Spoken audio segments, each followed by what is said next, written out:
তো গুনাহ জিনিসটাই এমন, গুনাহটা গান্ধেগি এবং গুনাহের মধ্যে দুর্গন্ধ দিয়ে ভরা। যদিও দুনিয়াতে এটা দেখা যায় না, বোঝা যায় না, অনুভব করা যায় না, কিন্তু বাস্তবে প্রতিটা নেক আমলের মধ্যে এক ধরনের সুগন্ধি থাকে আর গুনাহের মধ্যে দুর্গন্ধ থাকে। আল্লাহ তাআলা কোরআনে সূরা তাওবায় মুশরিকদেরকে নাপাক বলে উল্লেখ করেছেন, ইন্নামাল মুশরিকুনা নাজাস, নিশ্চয়ই মুশরিকরা হলো নাপাক। এই নাপাকের কারণে আল্লাহ বলে দিলেন, ফালা ইয়াকরাবুল মাসজিদাল হারাম বাদা আমিহিম হাদা। যেই বছরে আয়াতটা নাজিল হলো, আল্লাহ বলেন এই বছরের পরে তারা যাতে মসজিদে হারামের ধারে কাছেও না আসে।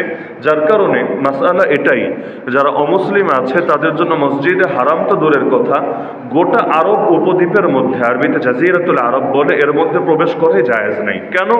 তাদের গায়ে হয়তো নাপাকি লাগা নাই, কিন্তু এই কুফর আর শিরিক জিনিসটাই এমন নাপাকি যে আত্মিকভাবে তারা সকলেই নাপাক, সকলেই গান্ধা, সকলেই নোংরা।